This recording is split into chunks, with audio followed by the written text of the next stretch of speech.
Hi everyone, and welcome to Jack's Dystonic Journey podcast.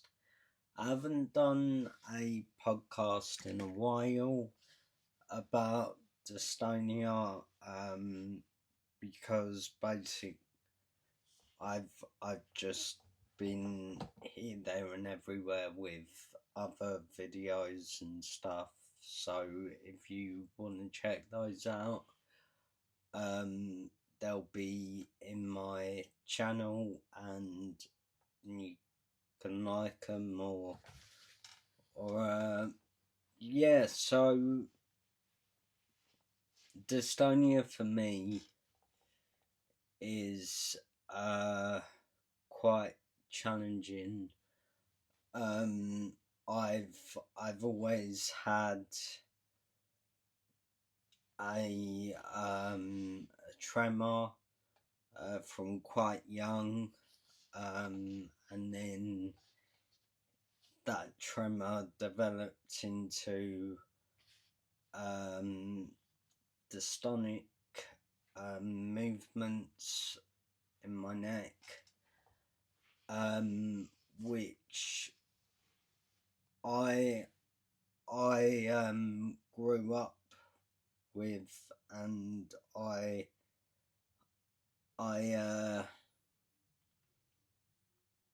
so when I was diagnosed with dystonia, I was going through secondary school and getting bullied and everything like that. People judging me for literally existing, having a disability, and like, you know, it it affected me mentally. It still does. I have anxiety, I have depression with dystonia, which doesn't make the condition any easier for me, because I literally see other people watching me when I have a dystonic moment, and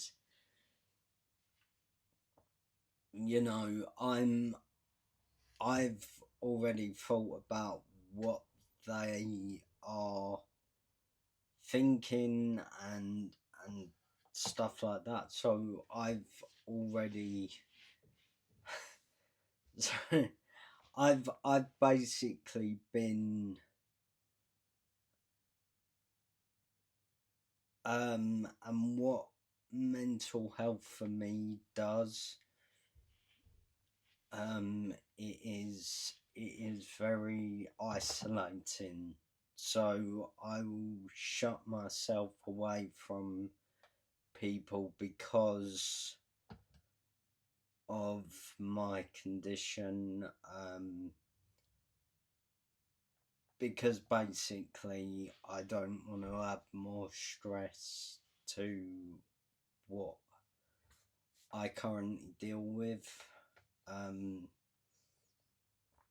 so I just isolate myself, and that's not helpful in any way. But if anybody can relate to that, that'd be, that's kind of why I created this podcast. It was a safe space for me to share my experiences and hopefully inspire and motivate other people to start, you know, to start expressing themselves without the fear of judgment or anything else. I've lived with this condition for they're saying it could have been lifelong, because when when I was 18 months old, my tremors started coming into effect, and really that was when I didn't really know too much about dystonia, and it was only brought onto my knowledge through attending, like, going to the hospital appointments and everything else, and putting in my own research on Google. I searched up the Dystonia Society website. It's now Dystonia UK. So yeah, dystonia.uk, and that was when I was coming to terms with dystonia and what other people like. It shared quite some good tips that I could use in my personal life, and might be useful for anybody watching, you know. So yeah, like, coming to terms with it, realizing that, you know, everyone's unique, and realizing that, and actually accepting that nothing's gonna change for me. It might get worse. Dystonia's kind of a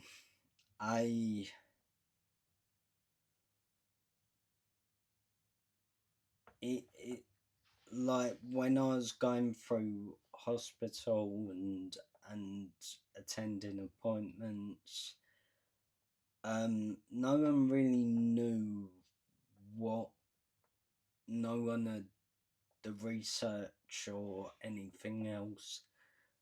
There wasn't really any knowledge back then, and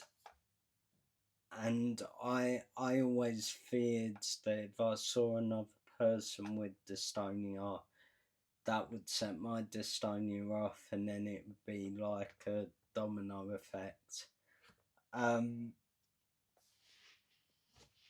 I carried on. I created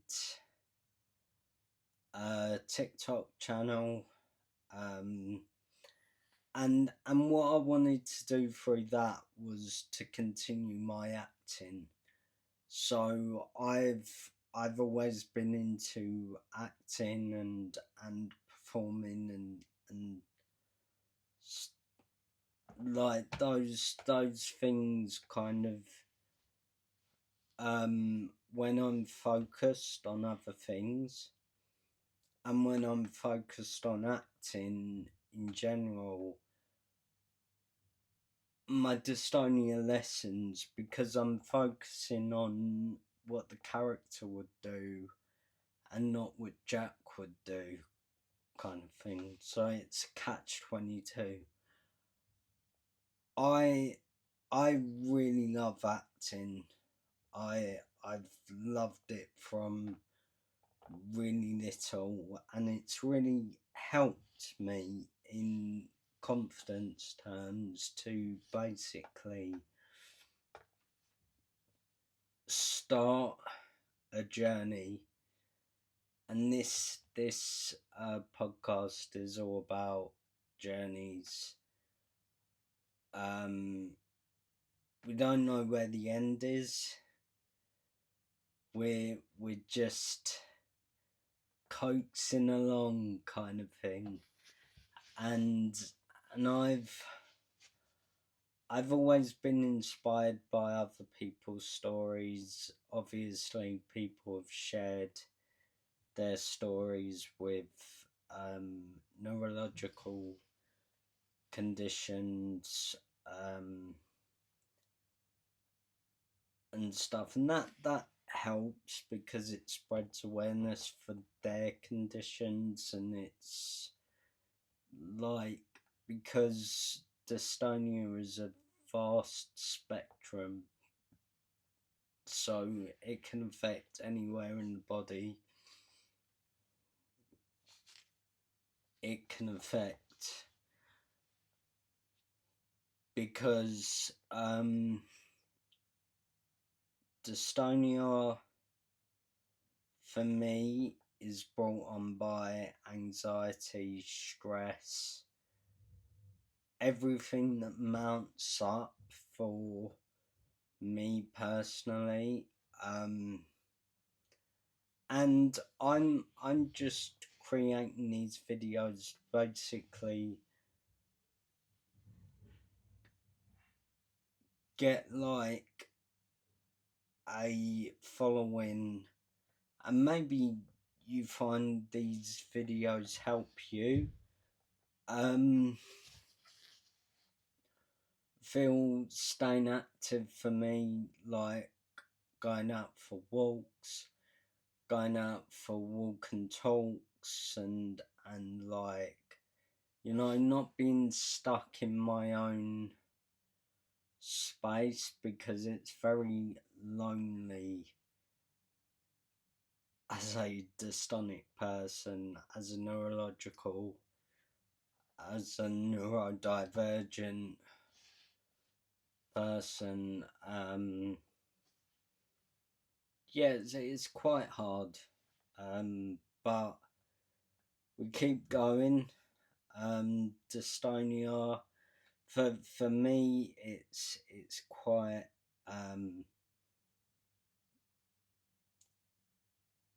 it's definitely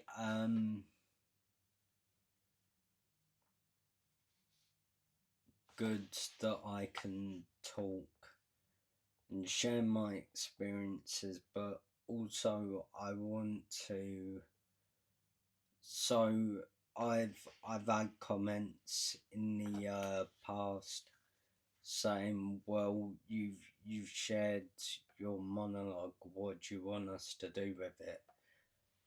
If you could share it, if you could share it with friends, relatives, anything like that, would be a great help for me, because also, you know, it's spreading the word out there, and it's getting the word out there to other people who might not know about dystonia, and like, it allows for more people to know about the condition.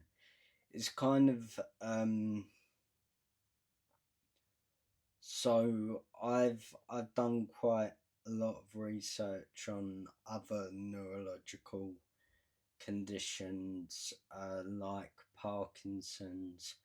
Parkinson's Society was set up by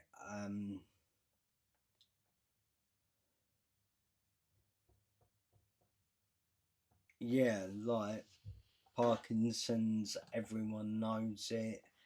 It's a condition. I want to basically grow knowledge about dystonia, so it helps other people who go through the same thing, and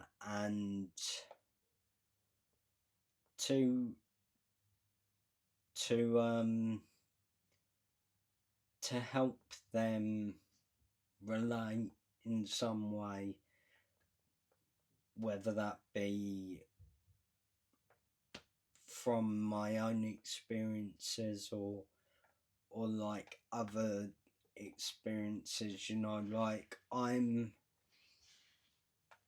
I'm just raising awareness, and if you guys like it, please hit that like button and subscribe if you're new. And if you enjoyed this, write in the comments below what you thought, and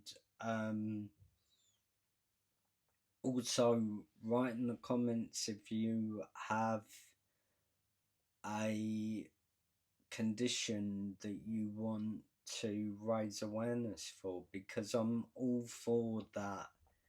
The hidden disabilities needs to be more made aware of.